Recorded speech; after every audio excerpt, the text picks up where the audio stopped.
Oh yes, mga kakampi, kamusta? Share ko lang ulit, meron tayong racket for tonight. Kapag ganitong racket, mabilis talaga akong kumilos eh. Ayos-ayos tayo para presentable naman tayong humarap sa mga bisita ni Madam. And sa apartment ng amo namin yon gaganapin, kaya pupuntahan namin ni Chef. Ayan, ayos-ayos lang muna tayo. Malapit lang naman yun sa port, kaya madaling biyahe lang.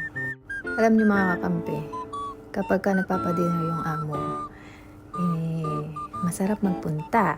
Kasi mabibiyayaan talaga sa huli. Oo, ganon. Nagbibigay sila ng tip. Kaya ganado kami ni Chef. Ayan, binibilisan na ni Chef. Ganado, di ba? Pag nakita na naman ako niya na nagbi-video, pagagalitan na naman ako. Ano naman daw ba ginagawa ko? At video ako ng video. Kaya hindi tayo makadiskarte ng maganda. Ayan, pahapyaw-pahapyaw lang video natin kasi magagalit. Ayan, nadaanan pa namin yung port ng Monaco. So, ayan na. Nandito na kami sa building ng amo. So, baltaan ko na lang kayo mamaya kasi bawal din mag-video doon talaga. So, ayan, pag si Chef nakatalikod, video-video lang ako, ganyan. Pero pagka, ayan, haharap na siya, syempre, putulin ko na, ikakat ko na. Kasi papagalitan na naman ako niya. Ayan, naharap na siya. Ayan, tapos na ako mag-set up ng table. Hintay na lang yung guest. Mamaya na lang ulit. Ayan, papasok na ulit kami ng port. Ayan, tapos na kami magsilbi. Parang 4 na oras kami nagtrabaho doon.